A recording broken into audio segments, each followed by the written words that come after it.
Bienvenue à tous et à toutes pour cette première des tissus rendus web en ligne. C'est le premier événement en tout cas qu'on fait depuis quelques mois et on a décidé de le faire en ligne et on s'est dit comme sujet que ça serait intéressant de faire un sujet sur la visioconférence. Comme pour beaucoup de monde, on a été un peu contraint les derniers mois, les dernières semaines à utiliser beaucoup d'outils de visio. Et donc, on s'est dit que ça serait intéressant de faire un point d'étape, en quelque sorte, sur le sujet, de voir un peu les différents retours d'expérience sur le sujet. Et donc, c'est ce qu'on vous propose ce soir. Euh, avant de, d'aller un peu plus loin, je voulais un peu contextualiser un peu les différents du web pour ceux qui ne connaissent pas, avant de présenter un peu plus comment va se dérouler la soirée.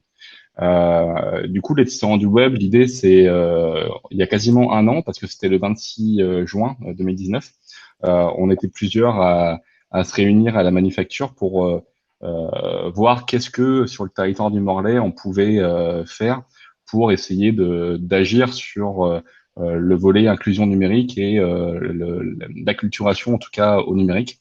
En fait, on était tous et on est toujours tous passionnés par le numérique.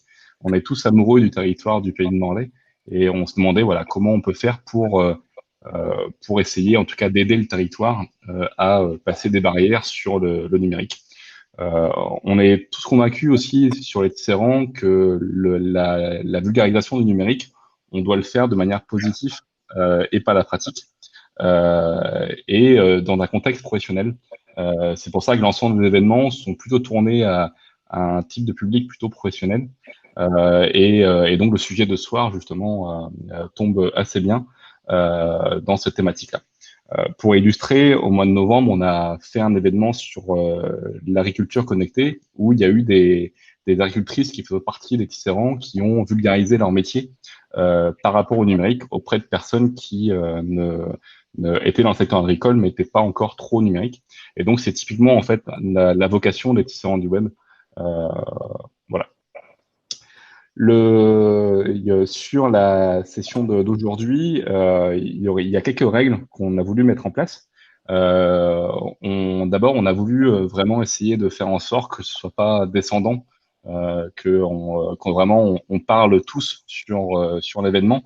On a essayé un peu de reproduire un peu ce qu'on fait en événement physique.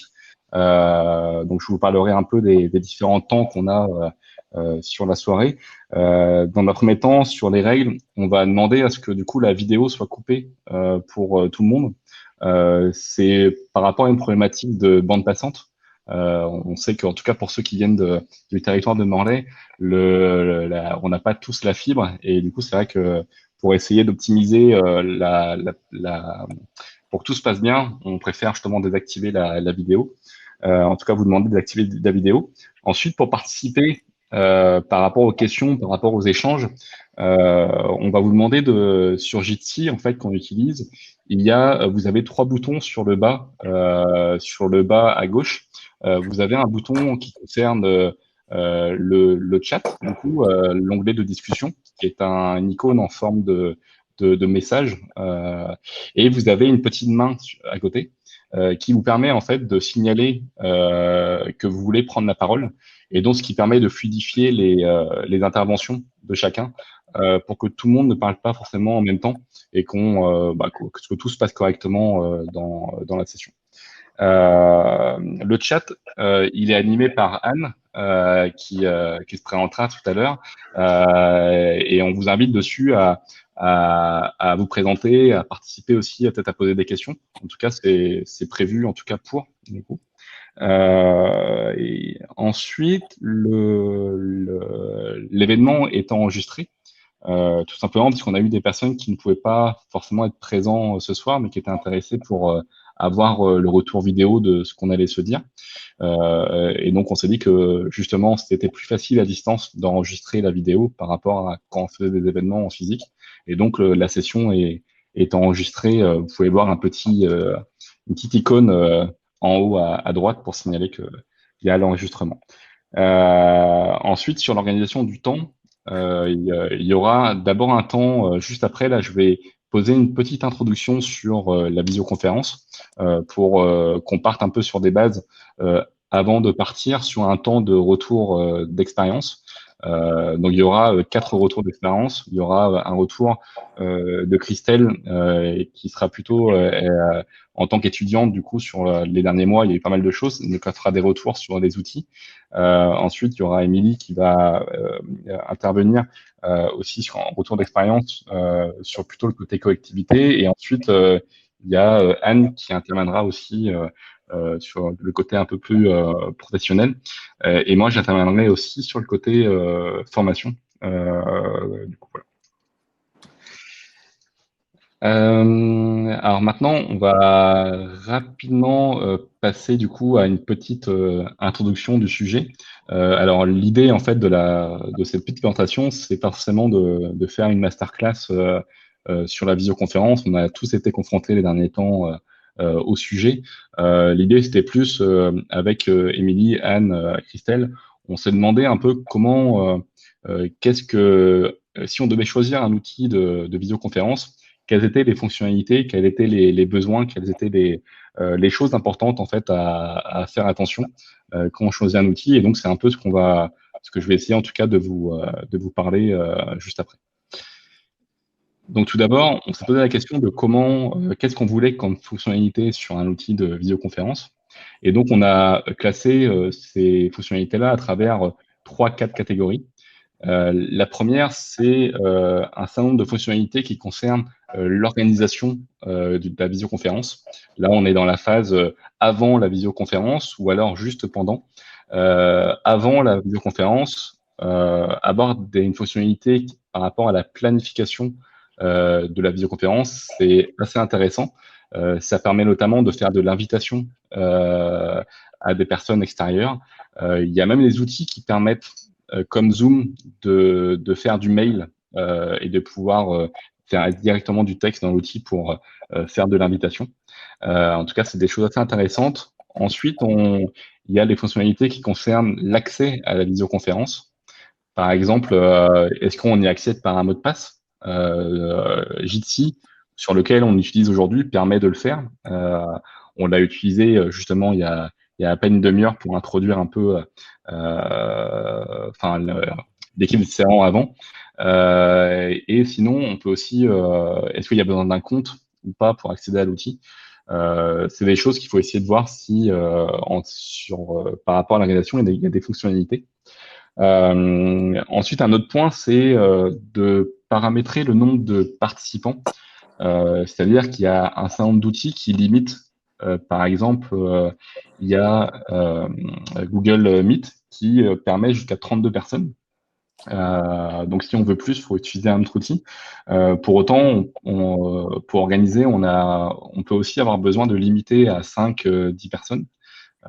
Par exemple, dans le cas de formation ou d'ateliers où on peut pas non plus être 30 ou 40, ça peut être intéressant. Et donc, il y a des outils qui proposent justement de limiter le nombre de participants.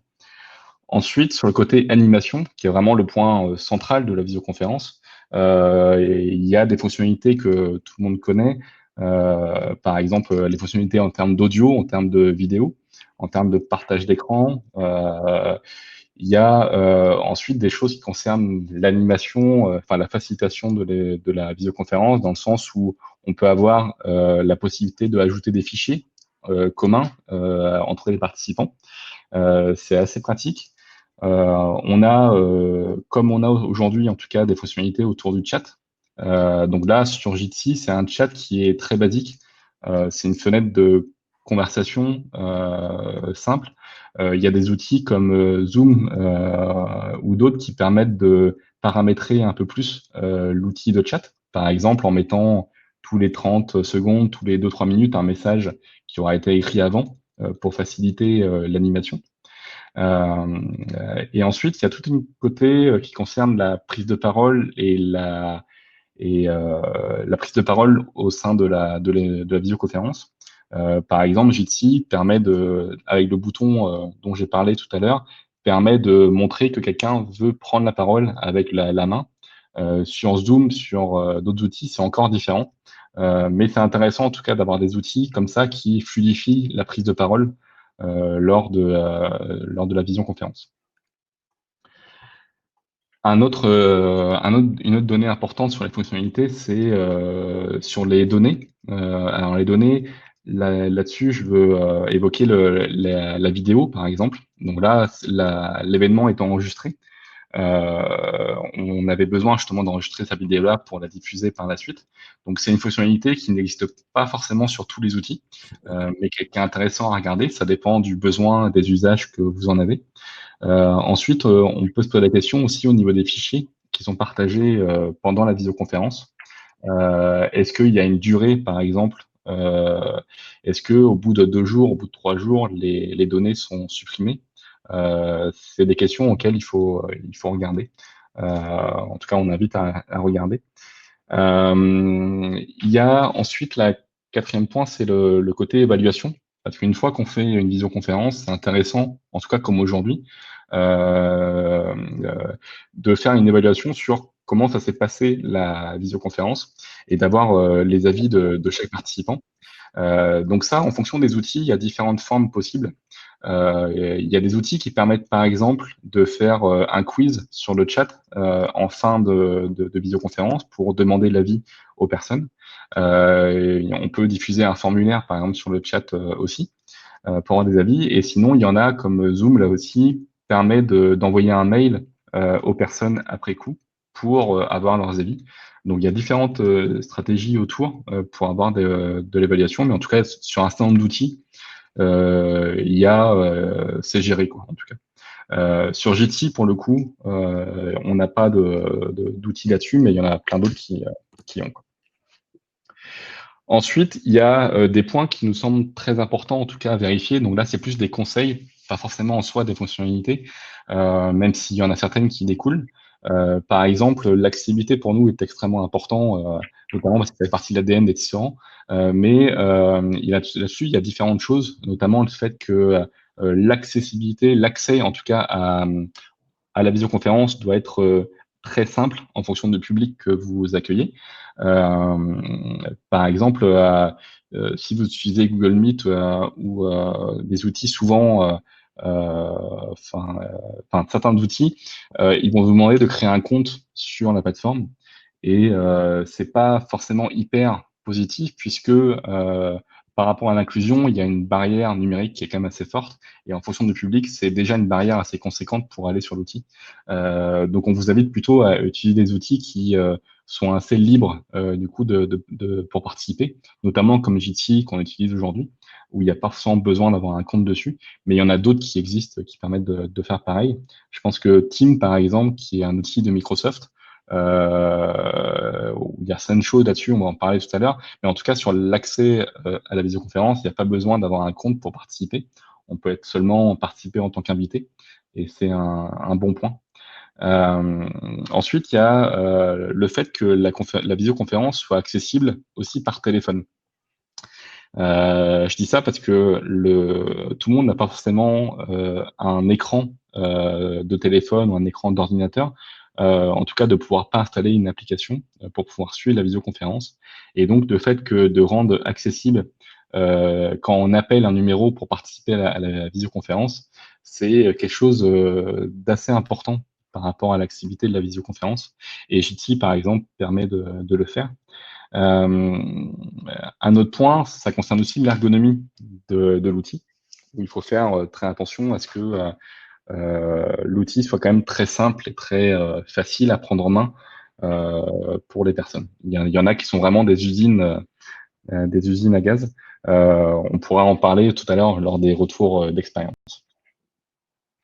Parce que là, du coup, je cite pas forcément trop d'outils en particulier parce qu'on va chaque personne dans les retours d'expérience va présenter différents outils et donc c'est pour ça que je rentre pas trop dans le détail de chacun des outils.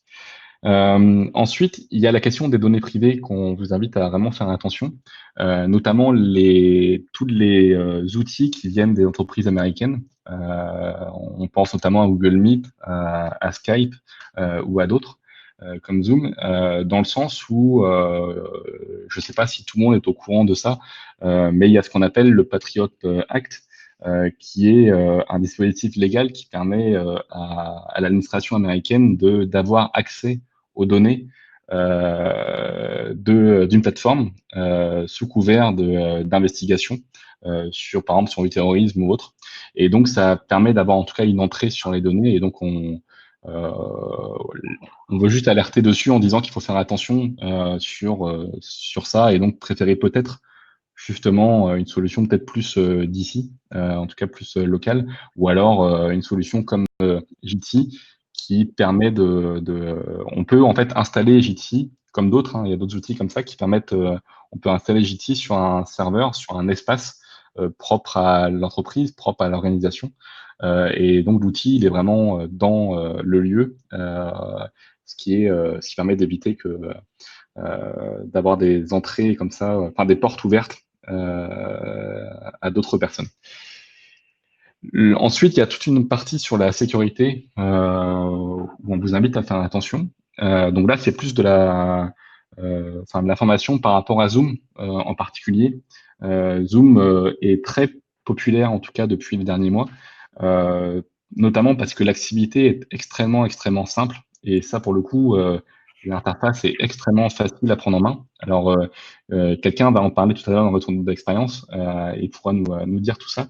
Le côté négatif de Zoom, vraiment, c'est vraiment la sécurité. Ils ont eu plein de scandales les dernières semaines où des personnes ont réussi à s'introduire dans les visioconférences pour vraiment dans un but précis. On n'est pas ils sont arrivés par hasard, ils étaient là pour justement intercepter des communications.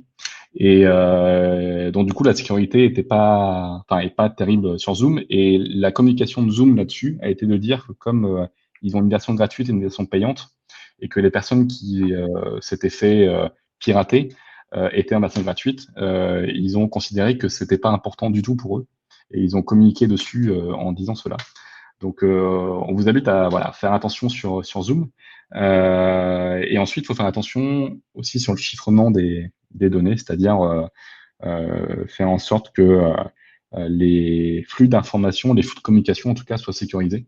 Après, pour une grande partie, ça l'est, mais c'est bien de vérifier en tout cas. Un autre côté, c'est l'impact environnemental associé aux outils. C'est de plus en plus important et en tout cas nous c'est quelque chose dans Excellent qu'on essaye de vraiment faire attention. On parle souvent de numérique autrement et en tout cas on a fait des événements autour et donc on trouve que c'est important de faire vraiment attention à la consommation des applications qu'on installe par rapport à la visioconférence. Certaines sont plus énergivores que d'autres. On pourra vous donner un lien, je pourrais mettre dans le chat, avec une étude qui portait justement sur un certain nombre d'applications. Ensuite, on vous conseille de pas forcément utiliser la vidéo en permanence, dans le sens où la vidéo consomme 3 à 4 fois plus d'énergie et de bande passante que du flux audio. Et dans la bonne partie des cas, ça n'apporte forcément beaucoup de plus. Donc on invite vraiment à pas forcément utiliser la vidéo tout le temps. Par contre, le partage d'écran, il faut savoir que ça consomme beaucoup moins que la vidéo. Donc bon, ça on peut le faire sans trop de problèmes. Ensuite, sur la tarification, il y a différents modèles possibles. Il y en a où c'est comme Jitsi, par exemple, on peut installer Jitsi sur un espace en ligne et donc on a l'impression que c'est gratuit, mais pourtant ça ne l'est pas. L'espace aussi, on le paye. C'est ce qu'on appelle un coût d'infrastructure pour la mise en place, pour la gestion de l'outil. Quand on utilise une plateforme, on n'a pas ces coûts-là. Mais en tout cas, quand on installe, on a ces choses-là. Donc, c'est pas gratuit. Il y a d'autres outils qui sont gratuits, mais il faut se dire que si c'est gratuit, c'est qu'il y a aussi des raisons. Et il y a beaucoup d'outils qui sont en ce qu'on appelle en freemium, qui sont gratuits au départ et qui sont payants par la suite, ou qui imposent des limites qui sont assez contraignantes dans la durée. Je pense à Zoom, par exemple, qui, par exemple, limite à 40 minutes une intervention de plus de 2 personnes. Donc voilà. Du coup, tous sont des modèles un peu différents.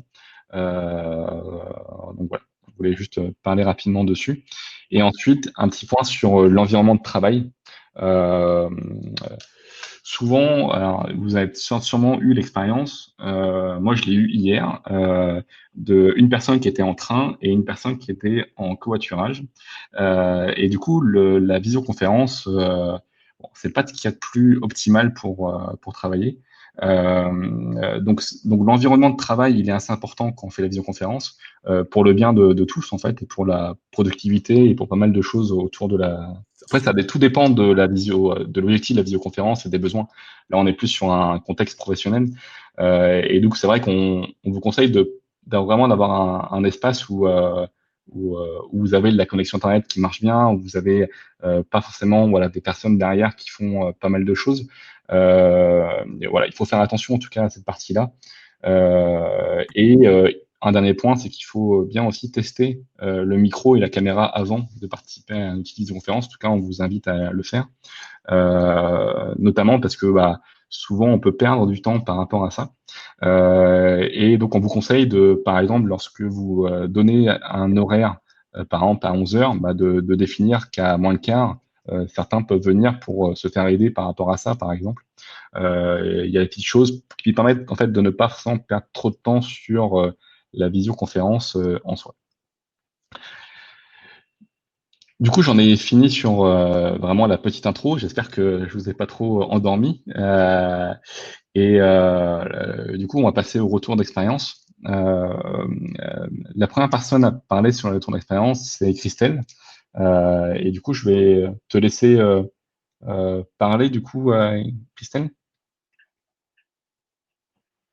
Oui, est-ce que je remets ma vidéo ou on reste Oh, tu peux mettre la vidéo si Je tu peux veux mettre comme ça parce que j'ai pas de support après. Moi, je suis là. Donc, bonjour à tous et à toutes. Euh, je suis là pour faire part un petit peu de mon expérience d'étudiante. Brièvement, voilà, j'ai repris mes études et c'est une alternance. En fait, c'est un master en alternance où on a du présentiel et le reste du temps, on a une plateforme de travail qui s'appelle Moodle. Et sur cette plateforme, on a utilisé deux outils principaux qui sont VIA, qui est plus utilisé dans le milieu universitaire et scolaire, qui est un outil distribué par l'Éducation nationale, et Zoom. Et, Tony en a parlé beaucoup. Voilà, les profs qui utilisaient les deux outils. Donc, je suis là pour témoigner, pour dire l'importance aussi de la visioconférence lors du confinement, puisque le peu de temps, le peu de présentiel qu'on avait à Rennes a été donc stoppé, et c'est vrai qu'il a été remplacé par la visioconférence, où les professeurs nous donnaient des cours, etc., avec des supports justement. Et donc grâce à ces deux,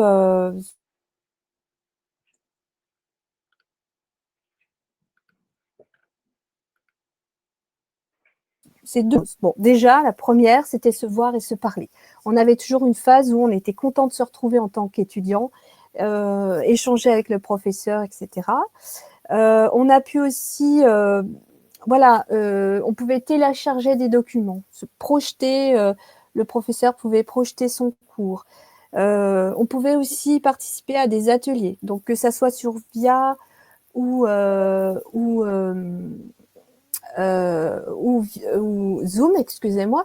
Voilà, on pouvait être mis dans des chambres, enfin, ça s'appelle voilà, des ateliers, et se retrouver en petits groupes. Ensuite, donc là, on pouvait échanger, interagir. Il y a aussi, dans les deux cas, un tableau blanc sur lequel on peut, chaque personne peut écrire et voilà, faire des travaux collaboratifs. Et ensuite, on peut récupérer ces tableaux blancs-là. On peut être enregistré aussi. Après, je pense qu'il y a des phénomènes de coût aussi, mais ça, j'ai pas. Par contre, en tant qu'étudiante, j'ai pas eu tous les tenants et aboutissants. Voilà. Donc, en gros, voilà toute l'importance que ça a pris dans ma vie d'étudiante, c'est la visioconférence. Et je trouve que s'il n'y avait pas eu ça, pour remplacer le présentiel, on aurait vraiment été très embêtés. Ça ne remplace pas effectivement les rencontres physiques, etc. Mais quand même, moi, j'ai retrouvé un peu de complicité avec mes collègues. Voilà. Après, effectivement, Tony l'a expliqué, il a fallu aussi développer des compétences et avoir une certaine rigueur d'utilisation. Donc, après avoir bien papoté, et puis voilà, ça coupe, hein, on se coupe la parole, etc. Mais ça, c'est pas gérable pendant un certain temps. Donc après, voilà, on a dû être très rigoureux sur le levage de main, sur la prise de parole, sur l'écoute des autres. Et ça, c'est quelque chose, hein, c'est le bilan que j'ai pu en faire. C'est voilà, c'est des nouvelles compétences qu'on a dû développer. Et il l'a dit aussi, Tony, c'est préparer, travailler, trouver son cadre de travail, se préparer à l'avance, penser aux écouteurs, parce qu'après il y a de l'écho, etc. Donc il y a tout un dispositif qui se met en place, comme quand on prépare une réunion en présentiel, on amène ses outils, etc. Là, il y a d'autres compétences et d'autres postures à adopter. Voilà. Je pense que après j'ai fait à peu près le tour de ça. Après, je pourrais répondre à des questions peut-être plus particulières, mais voilà mon impression sur la visioconférence et ces deux outils. Voilà. Je vous remercie de m'avoir écouté attentivement et de ne pas m'avoir interrompu. C'est l'avantage de la visio aussi. Voilà. Bah, top, Christelle, merci du coup pour ton retour d'expérience. Et du coup, là, on va demander à Émilie du coup qu'elle fasse un retour d'expérience. Du coup, Yes, tout le monde m'entend bien. Alors, moi, j'ai proposé de faire un petit retour d'expérience sur les deux outils que j'ai le plus expérimenté pendant ce confinement, c'était Discord et Jitsi. Alors, j'ai vu que YLM, je ne sais pas qui se cache derrière ce trigramme, a un petit peu d'expérience également sur ces outils et qu'il n'hésite surtout pas à compléter ce que je dirais ou à poser des questions et à contribuer par la suite. Donc, sur Jitsi, donc Tony en a beaucoup parlé, et finalement ce que je vais dire, ça va être un petit peu une synthèse de ce qu'il a dit, mais bon, globalement c'est un outil qui est libre, qui est gratuit en termes d'usage, mais qui effectivement représente quand même un coût d'infrastructure, surtout si on veut l'installer sur ses propres serveurs, parce que c'est un des avantages également de Jitsi, on peut l'installer sur ses propres serveurs. Donc si on est un petit peu initié, ils vont ajouter même que comme l'outil est libre et diffusé voilà, largement, pour les très initiés, ils peuvent même développer leur propre module pour adapter l'outil à leurs besoins. Alors, mais globalement, quand on utilise Jitsi sur sa plateforme nationale standard qui est meet.jit.si / l'adresse de la conférence à laquelle on souhaite tous participer. Alors, c'est hébergé en France et les fonctionnalités sont quand même relativement limitées à l'essentiel. Il y a un chat, il y a le partage d'écran où on peut choisir quelle est la fenêtre de notre ordinateur que l'on partage. Il y a la fonction lever la main pour demander à prendre la parole. Il y a la possibilité d'enregistrer la conférence, comme ça a été dit aussi. Et petite fonctionnalité supplémentaire, on peut couper le micro des autres intervenants de manière à favoriser la bonne compréhension de l'intervenant principal. Ensuite, si on installe un Jitsi sur ses propres serveurs, alors ça permet de réduire encore plus son empreinte écologique, son empreinte environnementale, puisque les données ne vont pas transiter par Paris ou par Strasbourg ou d'autres serveurs sur lesquels sont installés Jitsi, mais pourront transiter par un serveur local, et donc réduire encore plus les transferts de données. Pour les néophytes, ça reste assez facile d'accès puisque ils ont en général à cliquer sur un lien pour rejoindre la conférence. Avec quand même des petites limites, c'est que ça ne fonctionne pas toujours avec tous les navigateurs. Pour que ça fonctionne correctement, le navigateur internet doit être autorisé à utiliser le micro et la caméra, les petits aléas qui ont été évoquées aussi des fois sur la difficulté à ce que ça fonctionne du premier coup. Et il n'y a pas de possibilité d'interaction comme le vote en direct, les questionnaires ou ce genre de choses. Et Safari, nous dit Anne, n'aime pas Jitsi non plus. Donc voilà, ça fonctionne pas toujours avec tous les navigateurs. Donc voilà, il y a des petites limites. Et globalement, le principe de Jitsi, c'est que c'est un petit peu bête et méchant. C'est une URL commune qui représente une sorte de salle de réunion virtuelle sur Internet à laquelle tout le monde se connecte. C'est comme si tous on se réunissait dans la salle 1 du bâtiment B. Donc là, c'est sur Jitsi/Tisra. Et il est également enfin possible de rejoindre une conférence Jitsi par téléphone. Donc ce qui en fait un outil quand même globalement intéressant, mais aux fonctionnalités de base voilà, assez restreintes par rapport à d'autres outils payants qui peuvent offrir plus de possibilités. Alors, concernant le Discord, rapidement, c'est un outil qui est principalement utilisé pour des échanges vocaux et textuels, mais il permet également d'organiser des visioconférences, jusqu'à 50 personnes. Grosse contrainte, c'est un peu comme sur Facebook, il faut être ami avec ses correspondants pour pouvoir faire une visioconférence avec eux. J'ai pu expérimenter des réunions de visio jusqu'à 3 personnes, et techniquement, ça se passait bien, sans problème. Après, c'est vrai que sur Jitsi, là, on est 10, et on peut être un nombre illimité. Ça dépend, en fait, de la bande passante. Plus on est nombreux, plus ça risque de mal fonctionner chez les personnes qui n'ont pas suffisamment de débit. Et le journal Ouest France avait relayé un témoignage qui mettait en doute la conformité au RGPD de Discord. Et c'est vrai que Discord, comme l'a souligné Tony, est hébergé aux États-Unis et par conséquent répond aux lois des États-Unis. Ce qui signifie que si le gouvernement souhaite surveiller ce qui se dit sur Discord, le gouvernement en a le droit. Et évidemment, sur n'importe quel outil en ligne, et d'autant plus sur un outil qui est hébergé aux États-Unis, il ne faut pas partager de données confidentielles. Et il faut être bien conscient que les grandes oreilles américaines peuvent nous surveiller. Et donc, Discord à cela avait répondu que ces conditions générales d'utilisation sont claires, ils sont conformes au RGPD, mais ils sont hébergés aux USA. Voilà. Et Tony, je te laisse prendre la suite. Ouais, ça marche. Merci du coup, Émilie, pour ton retour. Super complet. Du coup, je vais demander à Anne, du coup, si tu veux bien prendre la parole pour ton retour d'expérience. Bonsoir à toutes, à tous. Vous me voyez, vous m'entendez? C'est bon? Voilà, donc moi j'ai un retour d'expérience en tant que professionnelle, puisque j'ai utilisé 2 outils à titre professionnel pendant assez longtemps. Alors le premier, c'est Adobe Connect. Donc c'est un outil payant, c'est un outil avec licence.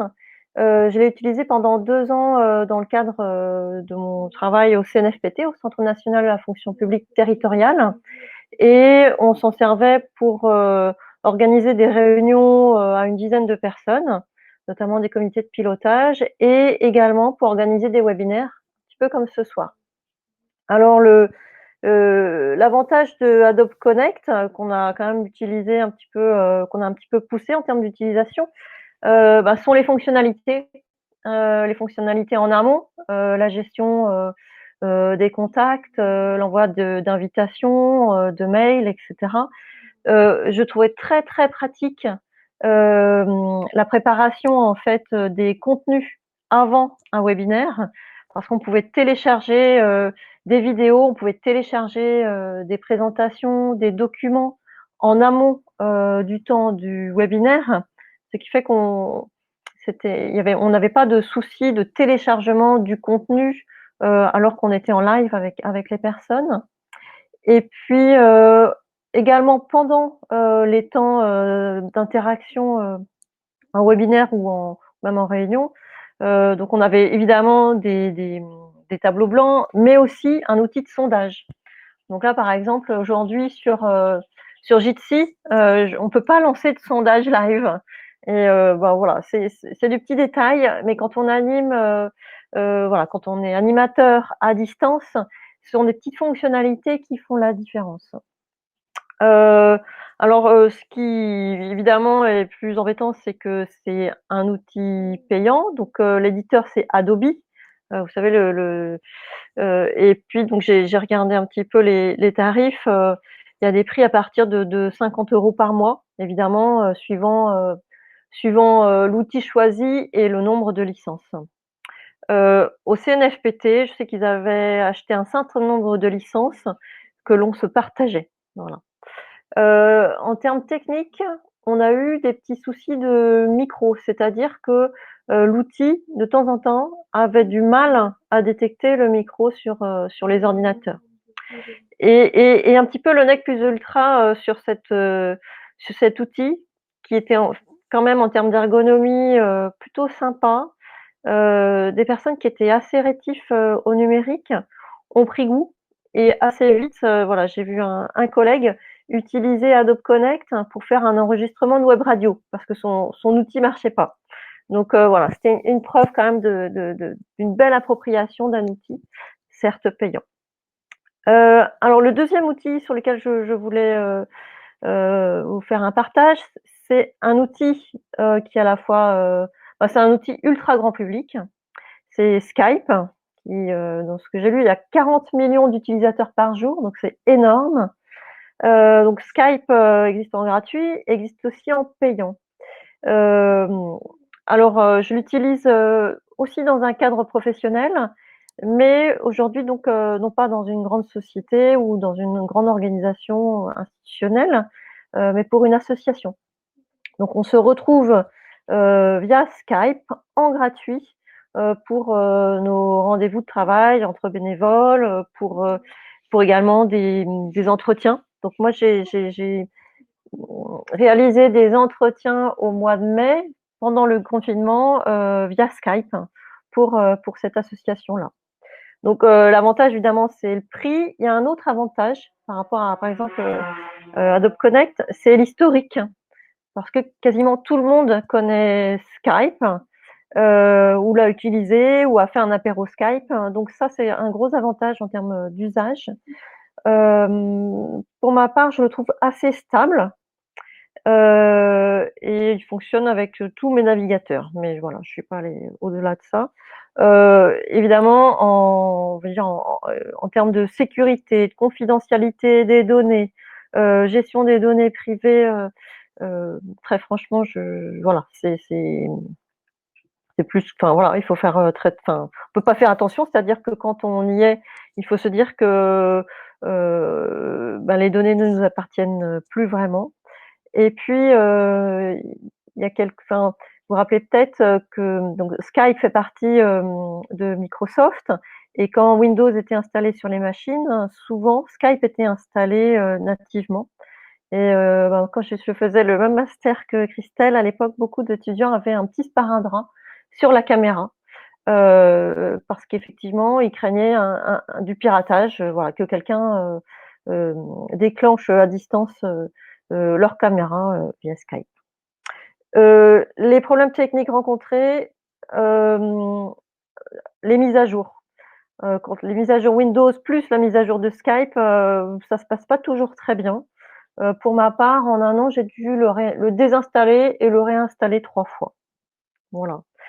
Et puis peut-être juste pour conclure, moi je dirais un outil gratuit, c'est suffisant pour des usages, perso tant qu'il y a pas de contenu, hem, comment dire? Sensible, échangé, et tant qu'il y a pas de souci de confidentialité et quand on le fait en connaissance de cause, bien sûr. Voilà, en tant qu'auto-entrepreneur ou pour une association, je trouve que ça pose pas vraiment de soucis. Par contre, pour une entreprise, heu, je trouve que d'avoir des licences, c'est quand même, déjà en termes d'image, c'est mieux, mais surtout, par rapport au travail réalisé par les collaborateurs, c'est plus respectueux et c'est plus sécure pour tout le monde, surtout pour l'entreprise. Alors il n'y a pas que Adobe Connect, hein, il y en a d'autres. Donc moi j'en ai testé 2 autres en payant. Il y a WebEx et puis j'ai travaillé longtemps avec Arcada. Voilà, j'espère que je n'ai pas été trop longue. Je te redonne la parole, Tony. Ouais, ça marche. On m'entend du coup? Ouais. Oui. Ok. J'ai l'impression que cool. Du coup, merci Anne du coup pour ton retour. Et du coup, c'est vrai que sur les outils payants, du coup, c'est vrai que c'est aussi une partie des outils. Moi, ça, je connaissais pas du coup Adobe Connect, donc c'est super intéressant. Moi, je voulais faire un retour rapide. Je vais en faire sur un en particulier. C'est Microsoft Teams. Alors, pour expliquer un peu, moi, c'est vrai que j'interviens de temps en temps dans des écoles. Et du coup, j'ai fait des formations dernièrement à des 5e années au CESI, qui est une école d'alternance à Brest.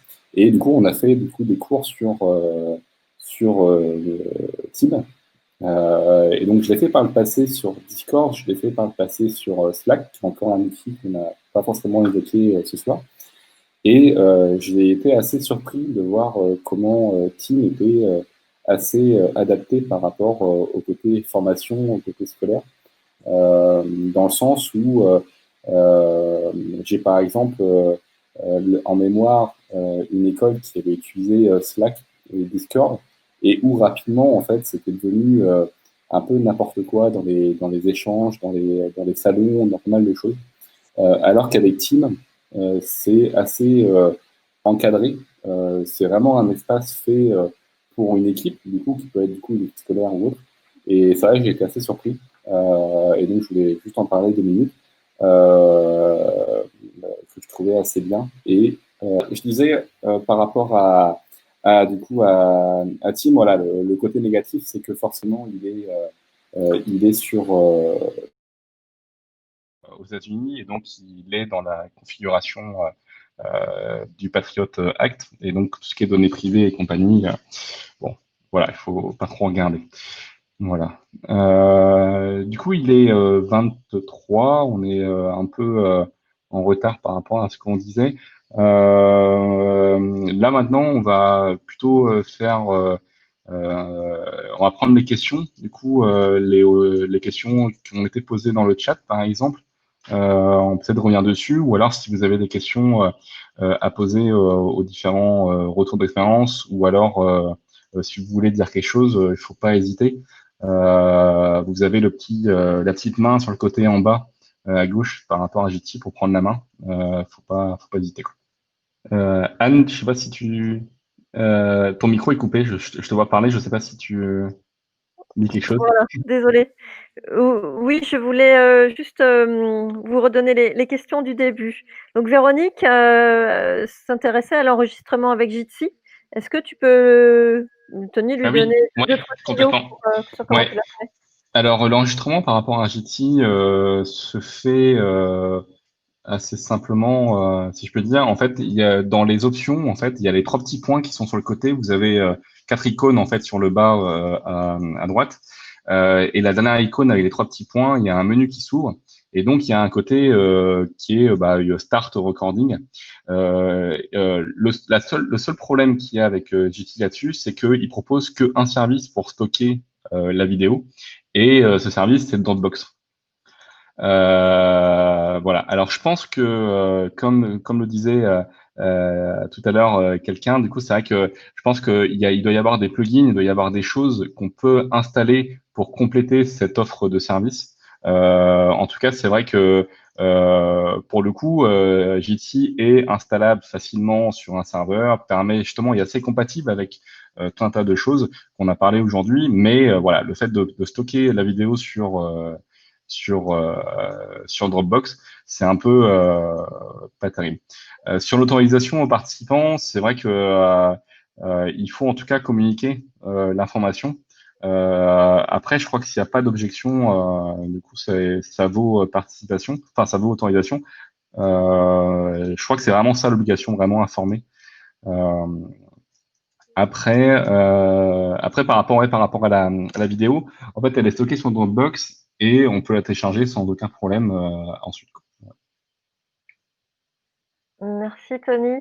Il y avait également une question par rapport à Zoom et la sécurité et surtout justement les trous de sécurité sur Zoom. Est-ce qu'on y revient à nouveau? Ou est-ce qu'on refait juste une petite synthèse en quelques mots sur pourquoi Zoom est moins sécure que d'autres outils? Euh, pour- Pourquoi en fait ils ont sur en fait au niveau de la sécurité, au niveau du chiffrement des flux de communication, ils revendiquent le fait que sur du gratuit qu'ils ne sécurisent pas en fait, donc ils sont pas chiffrés. Du coup c'est un mot assez technique et du coup le fait que ce soit pas chiffré, ça permet à des personnes d'intercepter ce qui se passe.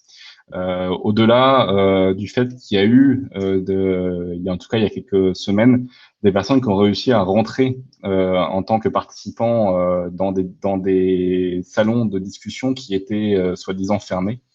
Et donc depuis, d'ailleurs, il faut savoir que comme Zoom a explosé en bourse, ils ont acheté une entreprise de sécurité, notamment pour rassurer les marchés par rapport aux différents articles et aux différentes affaires qu'il y a eu dans les dernières semaines. Donc on pourrait penser que dans les prochains mois, ça pourrait changer ou que ça a déjà changé peut-être immédiatement. Mais en tout cas, ils ont fait une acquisition exprès pour rassurer en tout cas les gens. Mmh. Apparemment, Véronique l'a vécu avec des blagueurs qui sont invités pendant un webinaire cybersécurité. Ils ont Ah, bien c'est très choisi leur drôle. sujet, hein. Ouais. C'est vrai qu'on a vu, il y a des outils gratuits et des outils payants. Est-ce que peut-être Émilie, en fait, t'as parlé d'outils gratuits, en fait, Discord et Jitsi. Est-ce que tu veux juste revenir dessus sur cette gratuité? Qu'est-ce que ça veut dire cette gratuité en fait? Mm. Si on se réfère à l'article justement sur Discord et le RGPD, on peut dire que c'est gratuit, mais c'est sur le produit, quoi. Dans le sens où ils veulent avoir une adresse email, oui, c'est pas tout à fait, mais dans le sens, enfin, après, je pense aussi que Discord a été détourné de son usage premier et que finalement, c'est gratuit aussi parce que ça a vocation à rendre service à des joueurs de jeux vidéo. Et les joueurs d'ailleurs, c'est pas tout à fait gratuit. Il y a un modèle freemium pour les personnes qui souhaitent personnaliser leur avatar, avoir un avatar vidéo, je crois. Mais finalement, c'est vraiment une contribution symbolique pour dire qu'on aime la plateforme, qu'on aime l'outil et qu'on souhaite contribuer à son modèle économique, à sa stabilité économique, à son existence. Et finalement, bon. Donc voilà, j'ai pas envie de dire du mal de Discord parce qu'après tout, c'est vrai que c'est quand même un outil assez complet et pratique et qui fonctionne bien, mais qui a le gros défaut d'être hébergé aux USA. Mais par contre, qui a la grande qualité d'être très clair dans ses CGU, ses conditions générales d'utilisation. Ils disent très clairement quelles données ils exploitent, dans quelle finalité, pour quelle durée, et ils disent clairement qu'ils sont stockés aux USA, voilà. Enfin hébergés sur des serveurs américains. Donc pour moi, ils sont quand même clairs et honnêtes. Et voilà. Et GT, comme le disait Tony, en fait, c'est pas 100% gratuit dans le sens où il y a un coût d'infrastructure pour celui qui souhaite l'utiliser sur ses propres serveurs et pour ceux qui l'hébergent, en tout cas à l'échelle nationale, il y a également un coût d'infrastructure. Je ne sais pas quel est leur modèle économique et comment ils se financent. Mm. Et dans les outils payants, moi j'ai aussi été usagère de Adobe Connect, spectatrice. Hein. Mm-hmm. Et c'est vrai que c'est un outil qui fait plus professionnel. Il y a vraiment le côté, il y a la petite webcam du conférencier avec sa présentation, avec un espace de chat où chacun est identifié et chacun doit indiquer son nom. Il peut remplacer par un pseudonyme, mais il doit indiquer son nom quand il veut rejoindre une salle. Voilà, ça fait pro, quoi. Et je pense que à partir du moment où c'est payant, il faut qu'il y ait une valeur ajoutée en termes de service et que forcément il y a des fonctionnalités supplémentaires et je ne connais pas beaucoup d'autres plateformes payantes. Zoom, je l'ai utilisé aussi pas en tant que propriétaire d'un compte, mais avec quelqu'un qui était propriétaire d'un compte. Et ça se passait très bien. c'était fonctionnel, mais ça avait pas beaucoup plus de fonctionnalités que Jitsi. Mais je suis pas sûre de répondre tout à fait à la question et j'ai pas beaucoup plus d'éléments. Il y avait Christelle, du coup, qui voulait parler, du coup, prendre la suite. Oui, c'était par rapport donc à la gratuité, mais mon intervention, moi, c'est plus orienté en tant qu'étudiante, donc cible un petit peu aussi de la visio. Et donc, c'est vrai que tout dépend en fait de ce qu'on veut faire de cet outil-là. Et donc, on peut résumer en disant que rien n'est gratuit si un logiciel, enfin, si un outil est gratuit et qu'il récupère des données, quelque part, c'est donnant-donnant. Enfin voilà, il faut, grâce aux interventions des uns et des autres, on peut voir justement tout ce qu'on peut faire. Mais c'est vrai que si, pour garder le lien, pour avoir une large diffusion, quand j'ai comparé VIA, qui était plus côté universitaire, et Zoom, voilà, moi j'ai adoré Zoom parce que c'était déjà, c'était au niveau de la connexion beaucoup plus fiable. J'ai participé à des webinaires, on était plus de 40. Via le côté ces classes, on ne pouvait pas dépasser la vingtaine de personnes. Donc c'est vrai que chaque outil a sa spécificité et donc ça dépend de ce qu'on veut en faire. En tout cas, voilà, même si Zoom est très critiqué, en tout cas, il a une grosse qualité, c'est sa capacité à accueillir beaucoup de monde et puis à avoir une solidité dans la connexion pour pouvoir faire du lien ou faire passer des messages, etc. Les données confidentielles, c'est sûr que ce n'est pas sur des logiciels libres ou Zoom, etc. Voilà. Voilà.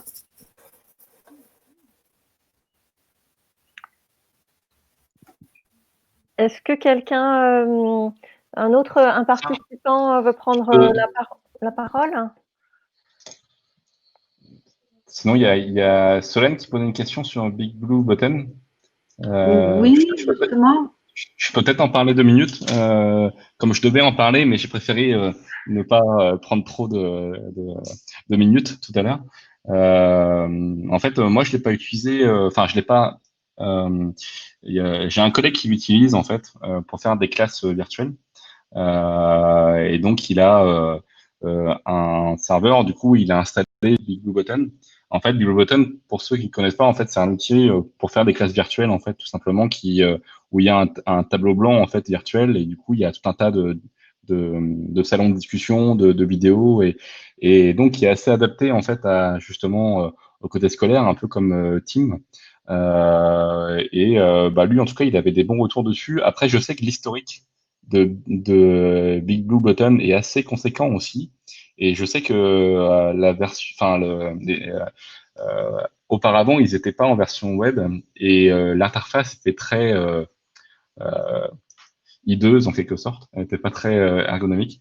Et je sais qu'ils ont un passé assez loin par rapport à ça. Mais en tout cas, la version qui est aujourd'hui en ligne, elle est, moi en tout cas, elle m'intéresse beaucoup. Après, j'ai pas testé moi-même, quoi. C'est un collègue qui le fait. Après, je sais pas si ça te va, Solène, comme réponse. Oui, ben justement, tu dis il y a une version en ligne aussi où il faut Ouais. l'installer. En fait, faut l'installer. En fait, il y a pas, c'est pas comme Jitsi où en fait, Jitsi, le modèle économique, c'est qu'ils ont une version commerciale qui utilise sur un autre nom et ils ont une version grand public qui mettent à disposition comme l'adresse qu'on a aujourd'hui. Par contre, pour Big Blue Button, c'est pas le cas. Big Blue Button, c'est un outil qui est accessible à tout le monde à installer en fait soi-même, comme d'autres outils en fait. Mais ils ont pas de version en ligne. C'est juste que en fait, maintenant aujourd'hui par rapport à avant, ce qui a changé, c'est ça en fait. C'est qu'avant, c'était un logiciel qu'on installait sur les ordinateurs. Et en fait, aujourd'hui, on l'installe sur un serveur et du coup, il est utilisable en version web. Du coup. Oui, c'est ça, c'est ce que je lis en fait là. Parce qu'en fait, je vais le tester demain avec Vidéo. Et ce que je vois, c'est que oui, ça s'installe sur un serveur Ubuntu. Enfin, c'est ce que dit Wikipédia. Ouais. C'est ça qui me Puis c'est assez facile. Du coup, ça fonctionne que sur Ubuntu. Non, non, pas forcément. En fait, généralement, quand c'est marqué ça, c'est que ça s'installe sur n'importe quelle distribution Linux. Euh, Après, je pense que c'est possible de l'installer sur un environnement Windows ou Mac aussi, mais c'est pas la majorité. Il n'y a pas de, je pense, de contenu officiel pour l'installer sur ces plateformes-là. Par contre, sur Linux, Ubuntu, c'est souvent ce qui est mis en avant, mais ça s'installe sur d'autres distributions Linux aussi. Oui, oui, oui, d'accord, mais principalement sur Linux. Moi, je pensais que c'était un Ouais. serveur en ligne, en fait. Un système en ligne, et je ne pensais pas qu'il fallait l'installer. Donc, à voir, Euh, voilà. Ça ouais. fonctionne bien sur Windows aussi. Ah, après, peut-être que on n'a pas évoqué, enfin, ou alors rapidement, je sais plus, les outils de Framasoft, Oui, où il y a beaucoup d'outils qu'on a en partie utilisés déjà au Tisserand, le Framapad, le Framadat et pas mal de choses.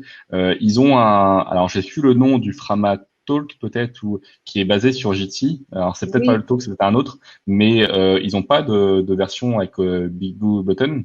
Il y aurait pu avoir un Frama Class par exemple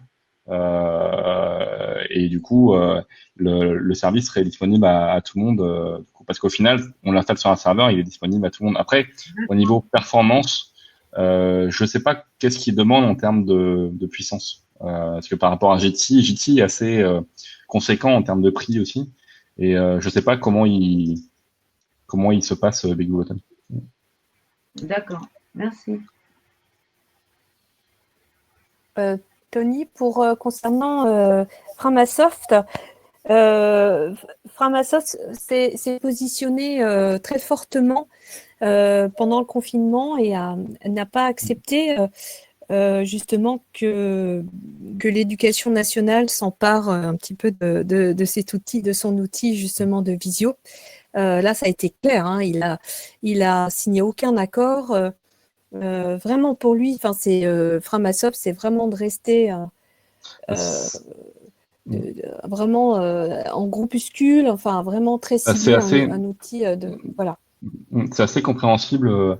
En tout cas de mon point de vue, parce que Framasoft, ils n'ont pas vocation à être ce qu'ils ont expliqué pas mal aussi ces derniers temps, à être euh, j'ai plus les noms, mais enfin, c'est pas un service public, quoi.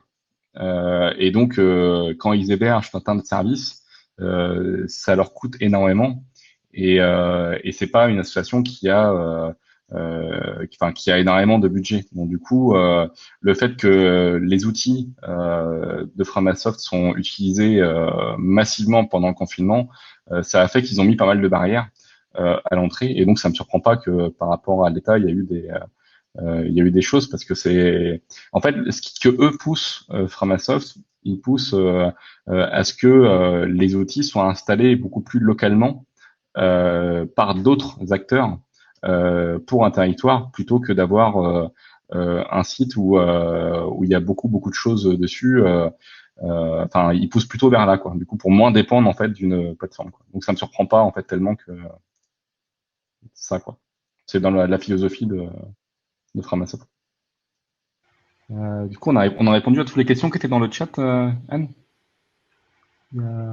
Oui, il y a eu des échanges sur effectivement pas mal sur l'open source, les avantages Ouais, de Jitsi, d'ouvrir son serveur, ouais. voilà, des flux sécurisés.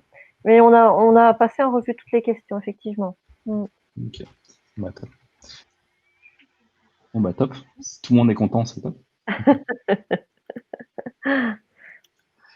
Bah, du coup, on va peut-être terminer là. Du coup, bah, on vous remercie tous d'être venus ce soir. On va peut-être faire des choses pendant l'été, on va voir. Mais en tout cas, si vous voulez vous tenir informé de ça, faut pas hésiter à suivre l'activité sur le Meetup. Et puis sinon, on a un Discord qui est aussi accessible à travers le Meetup. Et donc, faut pas hésiter aussi à venir dessus pour échanger avec nous. En tout cas, la communauté est ouverte, il n'y a aucun problème. Et si vous avez des idées pour faire des choses sur le territoire, euh, il faut pas hésiter non plus. C'est aussi à quoi ça sert de faire une communauté sur un territoire, c'est que en mettant en relation pas mal de monde, on peut faire des choses, de faire bouger, quoi. Voilà. Bon, bah bonne soirée à tous, du coup. Merci. Voilà. Pour ceux qui veulent rester, on fait un petit, voilà, on reste juste un petit quart d'heure encore ensemble.